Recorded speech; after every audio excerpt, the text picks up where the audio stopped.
I'm Rita. And I'm Britt. And this is Cooking Phenomenally with Rita and Britt. In Nashville, there's Nashville's Farmers Market on 8th Avenue. Yeah. And I always go home whenever I go home. And so I love going. I just love looking at everything. But what I want to know from you that I think would be helpful for the viewers is how do you choose? Like, do you make a menu in advance? Do you just go by what's fresh? How do you not get overwhelmed in the farmers market? So for me, I love cooking. I mean, I love cooking. This is why we have a cooking video. But, so I like to go and be inspired by what's fresh. So it is the freshest of the fresh, and you're getting it where somebody actually picked it off a tree or off the ground, and you're taking it, and that's the farm to table. So directly from the farm, even though you're not a farmer, to your table. And talk to me about, I thought it was interesting, I think we have part of this in the video, is when you're picking out an heirloom tomato or any type of tomato, how do you decide which tomato to pick? So when I'm picking a tomato, and I don't know if you're going to see this, or you probably won't see this, but I'm looking at the firmness because I want it to slice and hold up, and then I want to smell it because if it really came off the farm, you should be able to smell the freshness of the tomato. So I'm gonna touch it and make sure it's not too overripe or smushy, because I'm gonna keep it 2 or 3 days, probably at least. And then I'm going to smell it because I should smell what a tomato smells like, because it did not come from California. It was like in somebody's farm down the road is where it's coming from. The tomatoes look really good.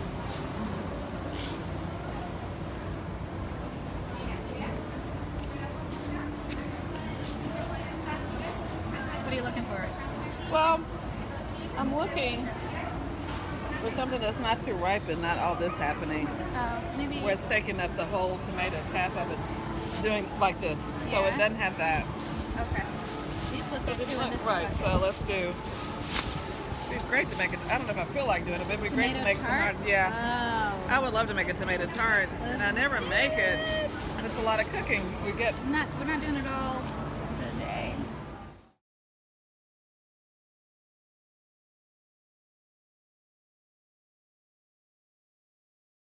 You're gonna put that in. So now we have bacon, caramelized onions, and garlic.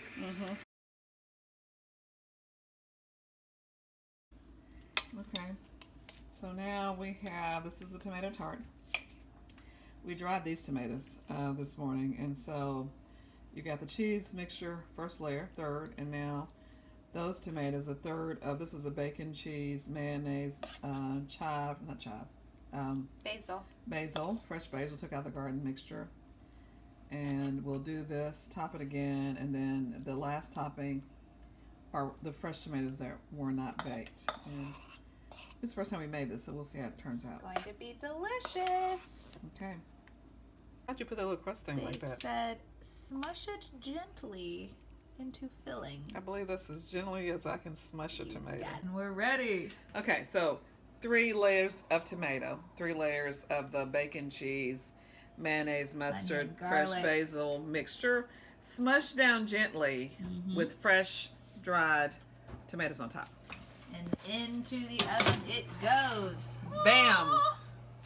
Ready. Okay, how much time? The final tart.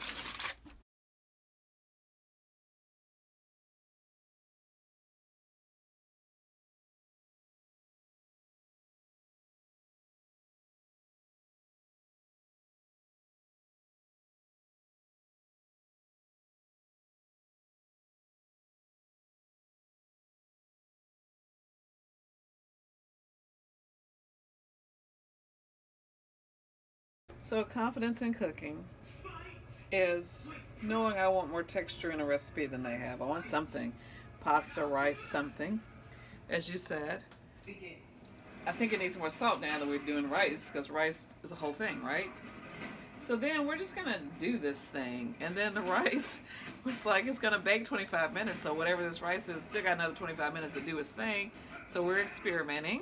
Yes. And that's cooking with confidence, right? Yeah. Last layer of butter over the last layer of Ritz crackers. Okay, we'll see, because definitely want that. Okay. Ooh. Smelling good, looking good. Smells like mac and cheese. Got our own time and everything's a new recipe. Okay. So we did 30 Count minutes it down. versus 25. We did 3 cups of cheese versus 2. We added sour cream. We put rice in it. Sour cream. Double the crackers. No recipe. 9, More salt, more 8, everything. 7, 7, 6, 6, 5, 4, 4, 3, 3, 2, 1. Woo! Happy squash year! This is what you do with all that squash in the summertime, people. I've got Let's that. make us something we want to eat.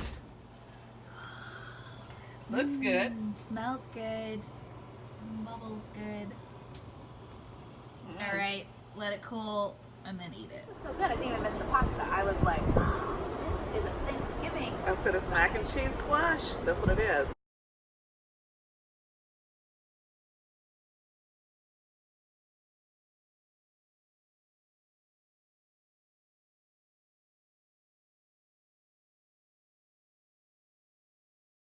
So I'm gonna do fresh corn. So I went to the farmer's market. So I'm gonna do some fresh fried corn. And your dad obviously doesn't do the cream. So we're gonna do this with jalapenos, peppers and onions, and butter. And so I'm just prepping everything so that when we put all this stuff together, it's easy. Yep. Now for the onion. So we've chopped jalapenos, onions, and now green bell pepper.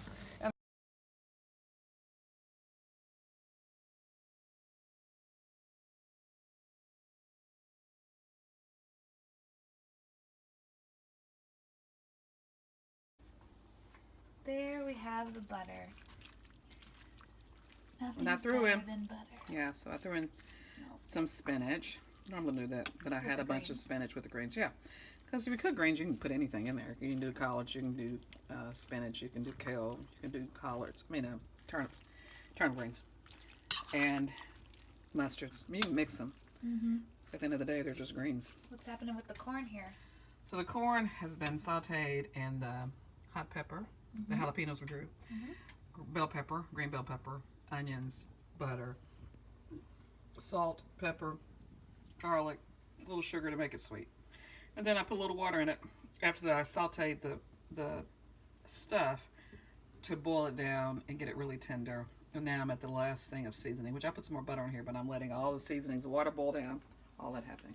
Great.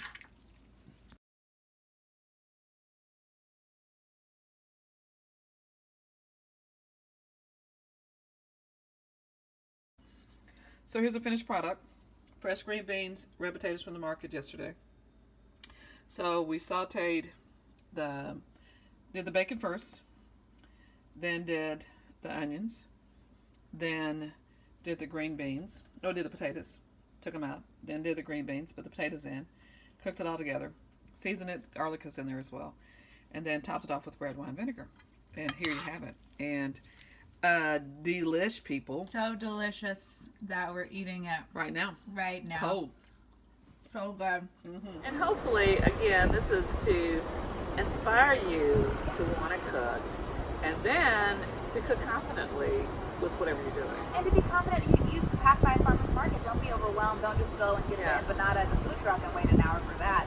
Instead, say, hey, you know what? I'm going to buy this fresh pork. I'm going to buy this fresh squash. I'm going to try something different. And at the end of the day, and I'll just end with this, even if you get just the most beautiful tomato and slice it and make a bologna sandwich. Yeah, or just salt and It's pepper. an experience. It's salt and pepper. It's experience because the tomato is so fresh.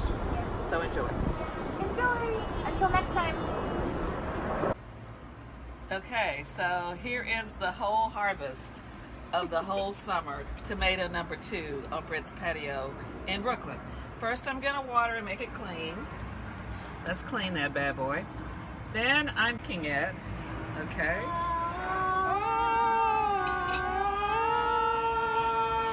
Wait, it's not focused. Wait. Yes. Now you can do what you're doing. Now I'm a little salt, fresh ground. Make it rain. Make it rain. Okay. Are you ready? I'm gonna put mine. Suck it up. Almost. Yeah. How's that? Really, really good. It was worth the 1 tomato. Wonderful.